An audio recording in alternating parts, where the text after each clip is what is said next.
Bab 303. 36. Riri mendengus pelan. Ia bingung harus bagaimana. Namun untuk membawa Siva ke RS pun bukan pilihan baik. Bagaimana kalau aku minta Mbak Mita ke sini sekalian bawain keperluan Naufan? Bawa stok susu juga, tawar Riri. Mita. Ulang Ricky. Minta Bidarmi saja. Biar Mita yang jagain Naufal, lanjut Ricky setelah menimbang. Entah kenapa dia tak nyaman berdekatan dengan babysitter putranya itu. Rick, biar aku temani di sini. Setidaknya kamu punya teman untuk ngobrol, kata Pak Ardi. Apa gak merepotkan? Pak Ardi juga kan harus istirahat, balas Ricky. Kalau istirahat di sini juga kan bisa. Lagi pula, gini-gini juga aku masih ingat cara menggendong bayi. Dulu waktu Davin bayi, setiap malam aku menggendongnya, gantian dengan ibunya, timpal Pak Ardi. Rasa bersalahnya, membuat ia ingin membantu lebih banyak. Baiklah. Terima kasih banyak sebelumnya, balas Ricky. Jangan formal banget kayak gitu. Bukankah kita keluarga? Santai saja, timpal Pak Ardi. Ricky mengangguk kecil. Sejak ia meninggalkan Pak Ardi dan Rika begitu saja di tepi jalan, ia memang sempat merasa asing pada ayah dari Davin tersebut. Tak lagi sedekat dulu. Tapi belakangan ini hubungan mereka mulai kembali membaik karena sering bersama. Aku pulang ya, Mas. Sering-sering kasih kabar. Insya Allah besok pagi aku kesini lagi, kata Riri saat yang lain sudah keluar ruangan. Iya, sayang. Kamu baik-baik ya di rumah. Istirahat yang cukup. Jangan banyak pikiran. Naufan insya Allah baik-baik saja, balas Ricky seraya mencium kening sang istri. Riri mengangguk lemah. Dia masih berat meninggalkan Ricky di sana meski ditemani Pak Ardi. Namun demi sang putri, ia harus pulang. Assalamualaikum, katanya setelah mencium punggung tangan Ricky. Riri lekas keluar dari ruangan itu dan berjalan cepat menyusul keluarganya yang lain. Alhamdulillah. Akhirnya kamu pulang juga, Ri. Bu Rati membukakan pintu dengan mata berbinar begitu melihat kepulangan Riri. Naufan gimana? Lanjutnya lagi. Alhamdulillah sudah berhasil ditangani, Bu. Hanya saja harus menjalani perawatan beberapa hari, jawab Riri. Siva mana, Bu? Gimana dia? Riri kepikiran terus, lanjut Riri tak sabar untuk bertemu dengan sang putri. Ada tuh lagi ngerecoki Naufal kerjain PR. Tadi sempat rewel. Nangis lama banget. Untung berhasil didiamkan, timpal Bu Rati. Syukurlah. Aku kepikiran terus. Takut ibu kesulitan menenangkan Siva, balas Riri. Tenang, aman. Bu Rati tersenyum berbangga diri. Suamimu sama siapa di RS? Lanjutnya. 37. Sama Om Ardi. Ini Riri juga mau suruh Bidarmi buat nyusul ke RS. Bawain keperluan Naufan sama stok susu, jawab Riri. Sama siapa? Masa iya Bidarmi pergi sendiri ke RS? Tanya Bu Rati. Sama sopir kok, Bu. Davin tadi sudah bilang mau ngirim sopir buat anterin Bidarmi, timpal Riri. Oh. Baiklah kalau gitu. Bu Rati mengangguk paham. Sementara Riri langsung berjalan menuju kamar Mita. Dia mengetuk pintu kamar tersebut dan langsung dibuka oleh Mita. Mbak, tolong siapin baju ganti untuk Naufan ya. Celana agak dibanyakin sama keperluan lain. Susunya biar aku yang siapin, titah Riri. Baik, Mbak, jawab Mita. Setelah itu, Riri berjalan mencari keberadaan Bidarmi untuk memintanya berangkat ke RS. Namun begitu membuka pintu kamar, Riri melihat wanita yang usianya sudah melebihi setengah abad itu sedang meringkuk di atas tempat tidur. "Bi," serunya pelan. "Kenapa?" tanya Riri sambil duduk di tepian tempat tidur. Tiba-tiba saja meriang, "Mbak," jawab Bidarmi dengan suara bergetar seperti sedang kedinginan. Riri memegang kening Bidarmi. Hawa panas langsung terasa di punggung tangannya. "Iya, panas. Aku panggil dokter ya, Bi," ujar Riri. "Gak perlu, Mbak. Bibi sudah minum obat. Insya Allah besok pagi juga baikan," timpal Bidarmi yang menutupi seluruh tubuhnya dengan selimut. "Baiklah. Kalau gitu istirahat aja ya. Kalau butuh apa-apa panggil saja aku ya, Bi." "Naufal biar tidur sama ibu," sahut Riri. Ia segera bangun dari duduknya. Niatnya untuk meminta Bidarmi ke RS pun terpaksa urung. Riri kembali lagi ke kamar Mita yang baru saja selesai memasukkan barang-barang Naufan ke dalam tas. Mbak Mita saja yang pergi ke RS ya." "Bidarmi gak enak badan," kata Riri. Dia pikir toh di sana pun sang suami tak sendirian tapi bersama Pak Ardi. "Baik, Mbak." Mita tersenyum ramah. "Saya ganti baju dulu," lanjutnya. "Kalau sudah langsung ke depan. Nanti dianterin sopir," titah Riri. Mita yang mengangguk. Riri pun segera pergi dari sana dan kembali menghampiri Bu Ratih. "Bidarmi sakit ternyata, Bu. Aku suruh Mita saja ke RS, kata Riri." "Kamu ini gimana? Masa mau nyuruh dia berduaan sama suamimu di RS, ujar Bu Ratih. "Ada Pak Ardi kok, Bu, yang nemenin Mas Riki. Kalau Mas Riki sendirian juga aku gak mungkin berani nyuruh Mita," balas Riri. 38. Makanya nyari pekerja tuh mending yang tua sekalian. Jadi gak khawatir. Bu Rati berdecak pelan. Habisnya dari yayasan dikirimnya Mbak Mita. Mau minta ganti juga waktunya mepet. Mana Naufan langsung sakit kan? Gak ada waktu lagi mikirin apapun, timpal Riri. "Udah, Bu. Jangan kepanjangan, nanti orangnya dengar." "Gak enak," lanjut Riri pelan. Tak berselang lama, Mita pun muncul. Riri mengantar dia sampai ke mobil. "Ini stok susu Naufan buat malam ini doang sampai pagi. Besok aku ke sana lagi kok," tutur Riri mengingatkan saat Mita hendak menaiki mobil. "Baik, Bu." Mita mengangguk paham. Wanita yang mengenakan sweater rajut itu lalu menaiki mobil. "Kabari aku kalau ada apa-apa," pinta Riri saat mobil mulai melaju. Riri menghela napas panjang. Dia hanya berharap semuanya baik-baik saja dan Naufan segera pulang dari RS. "Mas, aku suruh Mbak Mita yang ke RS. Bidarmi sakit soalnya." "Gak apa-apa ya." Riri langsung mengirim pesan pada suaminya itu. Entah kenapa Riri merasa jika Riki tak menyukai Mita. "Gak apa-apa, sayang. Mau gimana lagi? Mas istirahat aja, ya, malam ini. Kan ada Mbak Mita ini yang jagain Naufan. Dia pasti lebih berpengalaman." Riri kembali mengirim balasan. "Siap, sayang.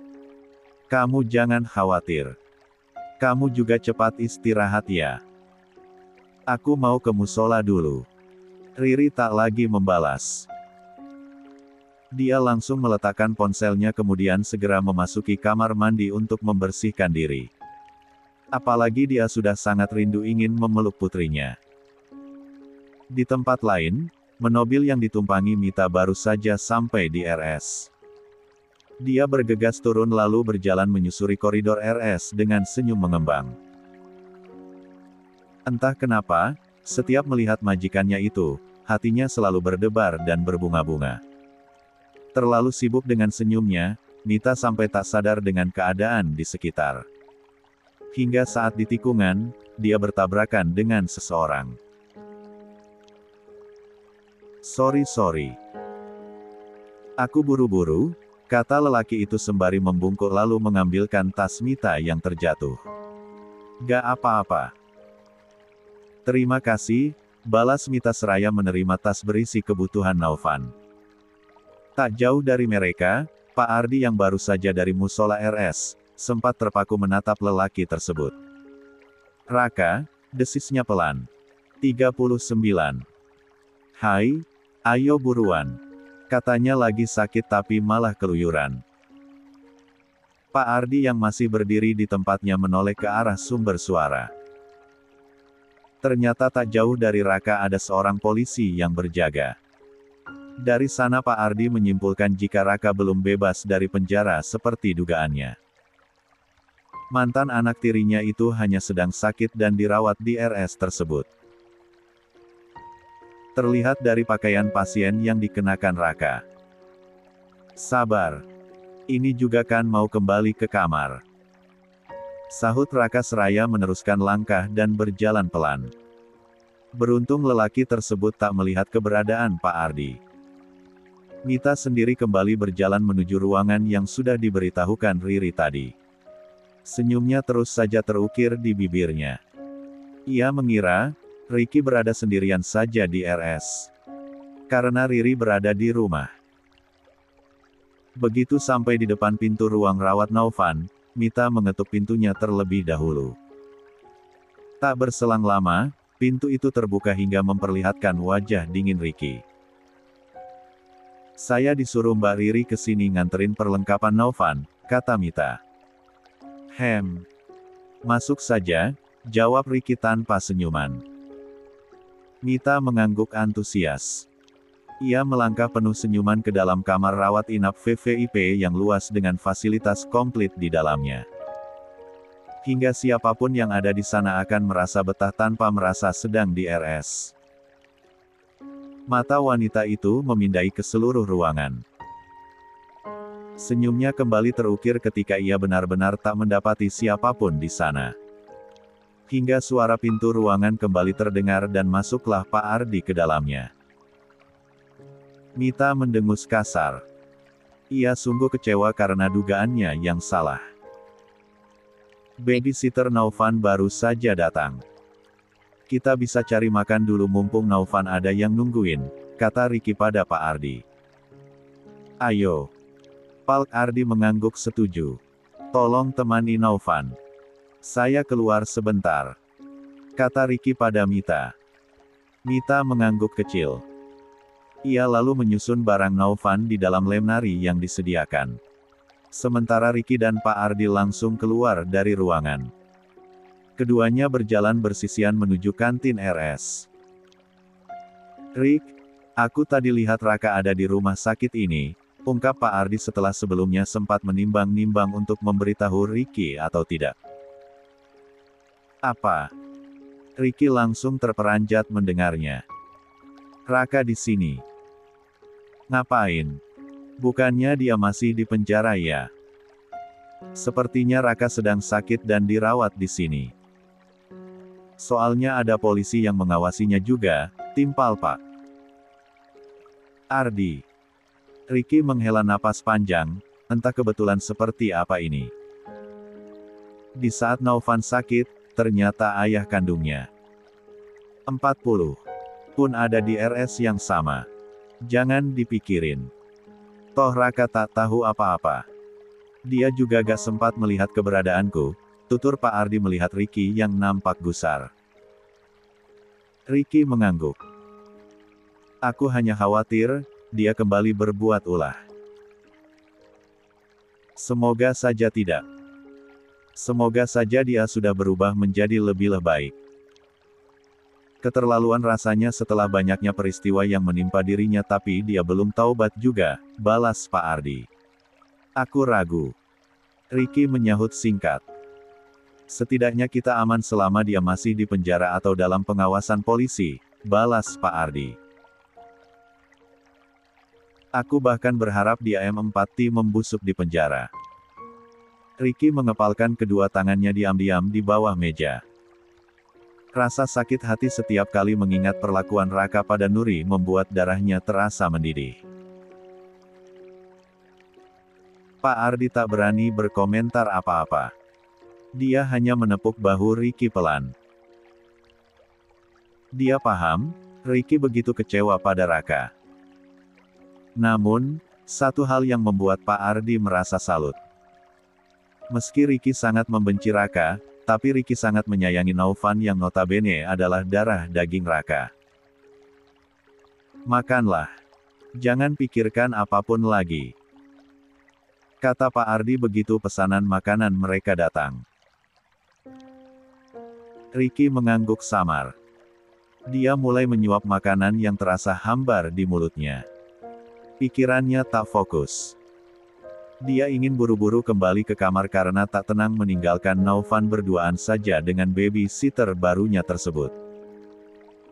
Di tempat berbeda, Raya yang sejak sore melakukan panggilan video pada Ayu, kembali melakukannya lagi malam ini karena belum kunjung diangkat. Heran. Dari tadi aku telepon Mbak Ayu, telepon Mbak Riri, semua pada kompak gak ngangkat telepon, keluh Raya pada Raihan. Mungkin mereka mau membiarkan kita terus berduaan tanpa ingin mengganggu. Secara mereka itu pengertian sekali, timpal Raihan sembari terkekeh pelan. Cek, tapi aku juga kangen suara mereka. Kangen melihat Siva sama Syafia, balas Raya dengan bibir mengerucut. Baru juga sehari. Sebagai gantinya, lihatin aja mukaku terus. Raihan memegang dagu Raya dan mengarahkan kepala sang istri untuk menatap dirinya. Setiap malam juga aku lihatin tahu.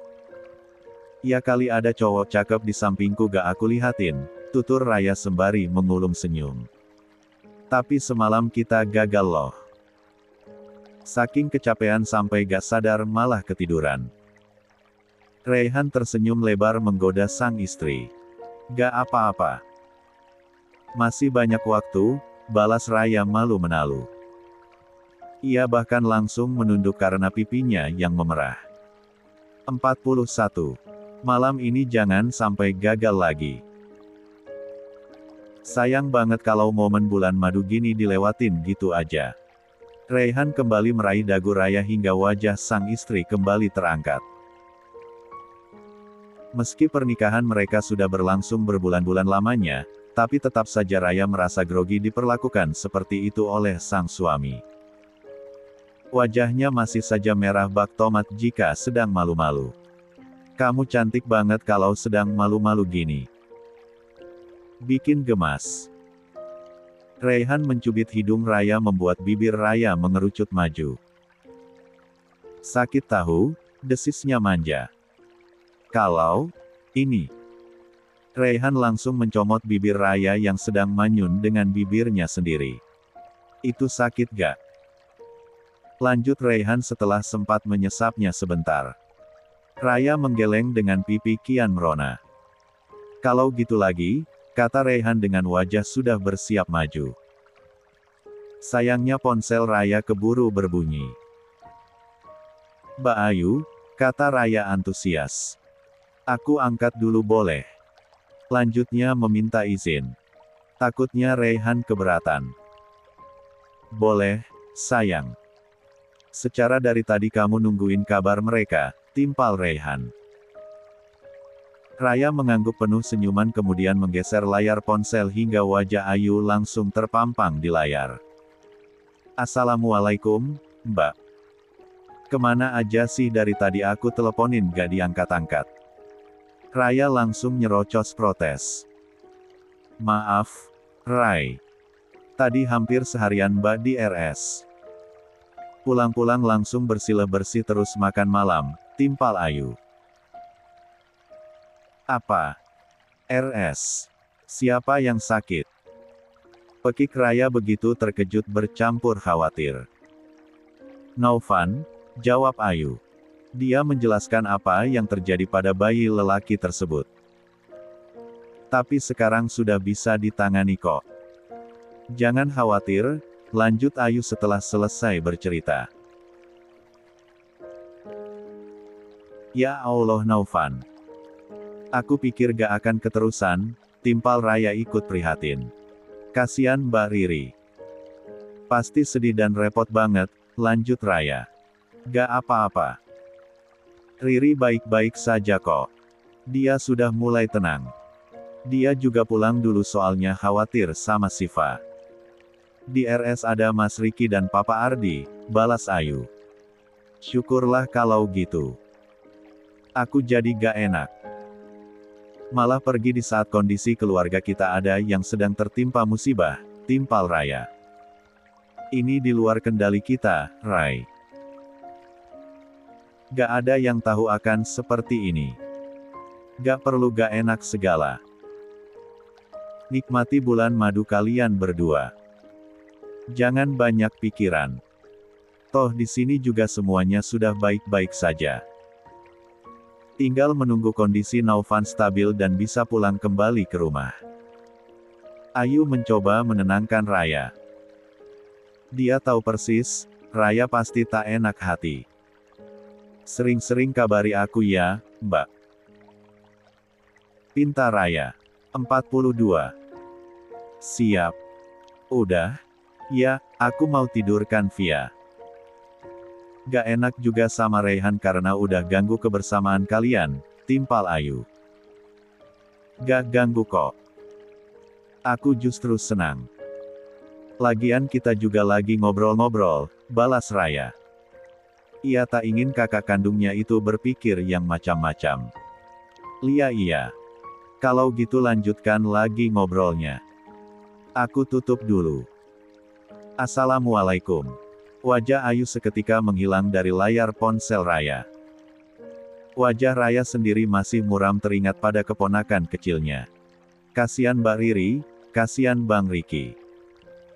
Pasti mereka sedih. Apalagi Naufan masih sangat kecil.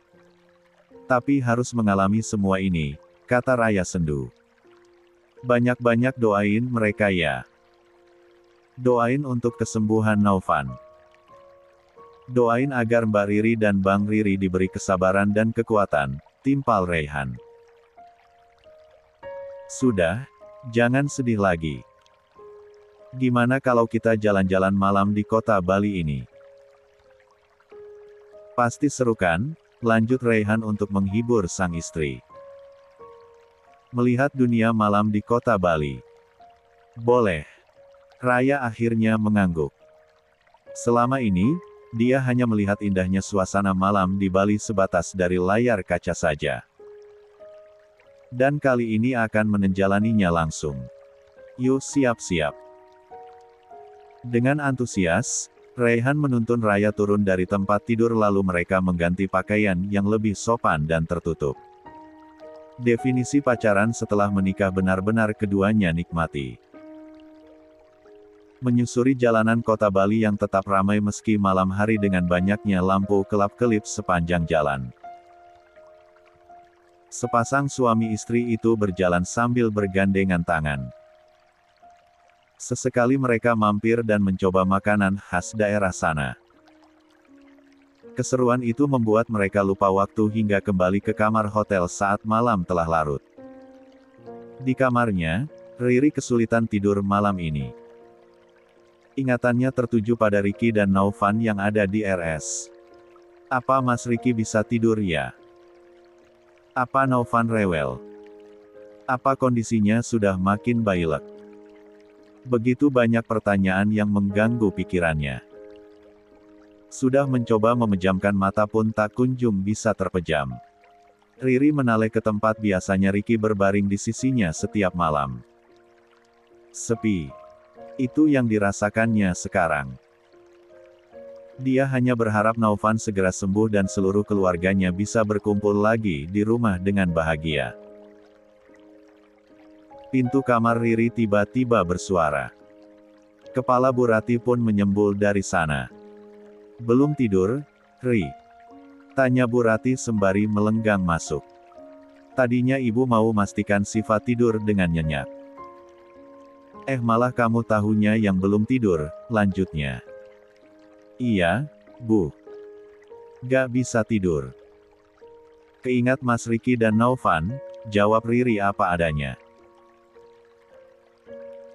Besok malam tidur di RS saja. Biar ibu temenin Siva. Semoga saja dia gak rewel malam-malam, titah Bu Rati. 43. Tapi Siva gak mau nifsu pakai dot kalau lagi tidur malam, balas Riri.